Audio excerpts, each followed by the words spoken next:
Bonjour à toutes et à tous. Pour ce deuxième épisode, nous nous rendons au sépulcre en suivant Marie de Magdala.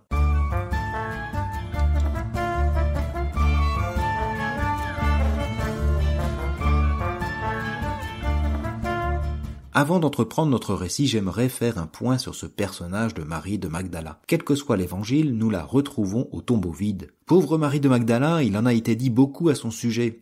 La tradition populaire est tardive, après le VIe siècle, surtout dans l'art pictural et aujourd'hui cinématographique, la représente sous les traits d'une prostituée. Or, jamais elle n'est décrite ainsi dans les Écritures. Alors, qui est-elle ou qui n'est-elle pas ? Tous les évangiles concordent pour associer cette Marie à la ville de Magdala. Ce lieu n'est qu'une petite ville de la côte occidentale du lac de Galilée, entre Tibériade et Capharnaüm. Magdala, c'est tout ce que nous savons de l'identité même de cette femme.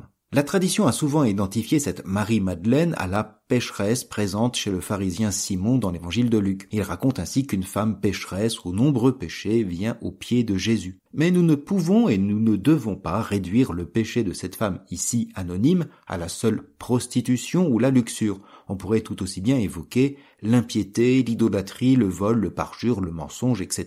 Et surtout, cette femme pécheresse dans l'évangile de Luc est un distingué de Marie de Magdala que l'évangéliste présente quelques versets plus loin parmi ces femmes, dit-il, qui avaient été guéries d'esprits mauvais et de maladies, Marie dite de Magdala, dont étaient sortis 7 démons, Jeanne, femme de Chouza, intendant d'Hérode, Suzanne et beaucoup d'autres qui les aidaient de leurs biens. 7 démons, voilà de quoi souffrait Marie de Magdala. Cette dénomination indique la gravité d'un mal inconnu et incurable, souvent lié à un mal ou une maladie inexplicable ou à la folie. Mal, maladie, souvent associée au malin, au démon. Il ne s'agit donc pas d'un péché grave et encore moins de prostitution.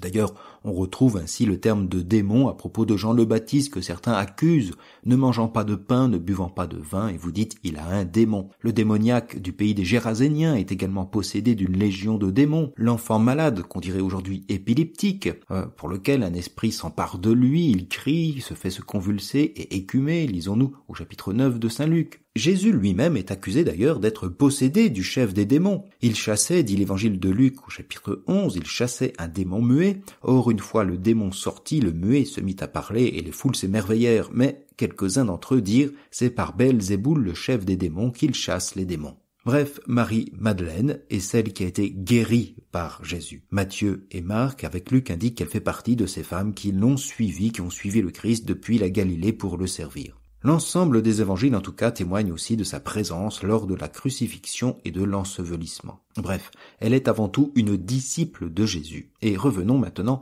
à notre récit du matin de Pâques.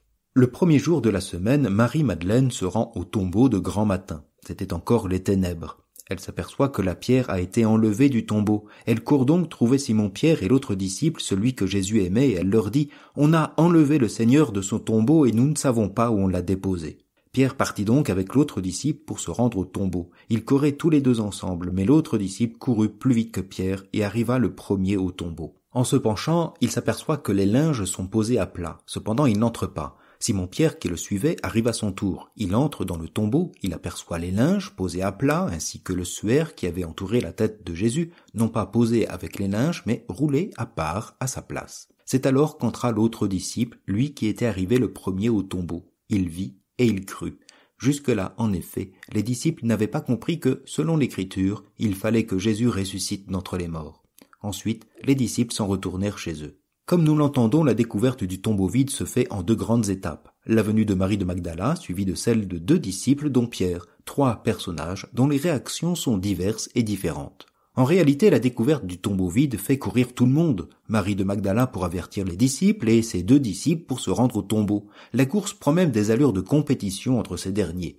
Alors plusieurs interprétations ont été données à ce passage. Certains expliquent l'arrivée de Pierre après le disciple par la jeunesse supposée de ce dernier, identifié par la tradition à Jean fils de Zébédée. Mais d'autres interprétations préfèrent voir l'expression de l'amour de ce disciple pour Jésus. En effet, ce dernier est celui que Jésus aimait. Il est toujours anonyme chez Jean, il est le portrait du disciple fidèle jusqu'au bout, jusqu'à se tenir au pied de la croix. Son attachement le porte ainsi en premier au tombeau. Simon-Pierre arrive en second, ralenti selon cette interprétation par le poids de son reniement. Mais ce disciple bien-aimé laissera Pierre, figure ecclésiale éminente, entrer en premier. à moins que cette politesse soit due, comme certains exégètes l'avancent, à l'identité sacerdotale du disciple bien-aimé qui refuserait d'entrer en contact avec l'impureté du tombeau. En tout état de cause, cette course demeure une course effrénée, mais pourquoi courir ?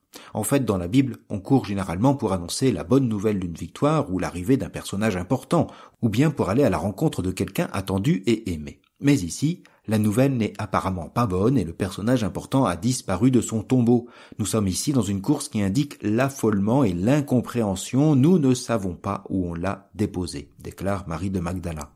La course des deux disciples est du même ordre. Ils se précipitent dans cette incompréhension et cette émotion qui ne permet aucune solution.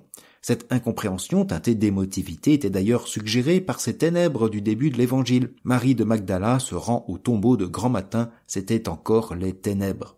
Il est donc nécessaire de faire la lumière sur cette affaire. Dans cette émotion, chacun semble courir pour soi et n'arrive qu'au vide du tombeau, sans pouvoir entrer dans ce mystère. Il faut donc passer de l'émotion à la raison, rôle qui va être attribué à Simon-Pierre. Il est dans ce passage l'observateur. Dans ce tombeau vide, tout est rangé et paisible, ce qui contraste avec leur affolement. La description de l'intérieur du tombeau contredit alors l'hypothèse d'un vol du corps comme également une réanimation. Le linge, le suaire, tout est rangé, plié, roulé comme si un individu avait pris son temps, avait pris soin de tout ordonner comme d'ailleurs le Seigneur Dieu ordonna la création soigneusement. Mais l'observation raisonnée de Simon-Pierre ne permet nullement d'accéder à la foi en la résurrection. Il faut l'entrée de l'autre disciple. Celui-ci entra, il vit et il crut. À quoi doit-il cette foi subite ? L'émotion ni la raison n'ont pu suffire. La foi ici nécessite deux éléments, l'amour de Jésus et l'écriture. Car ce disciple est bien celui que Jésus aimait, celui qui se tenait près de Jésus dans sa passion jusqu'au pied de la croix. Cette croix révèle le vrai visage de Dieu et permet alors de saisir le vide du tombeau, c'est-à-dire la victoire de l'amour sur la mort, de la lumière sur les ténèbres de la haine.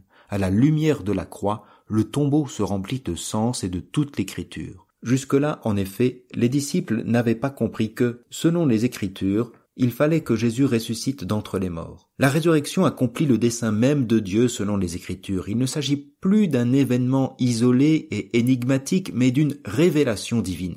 Paradoxalement, l'absence du corps dit la présence même de Dieu, comme le montrera justement la suite de ce récit avec la rencontre entre Jésus et Marie de Magdala. À demain pour ce prochain épisode et bonne journée en compagnie de la parole de Dieu.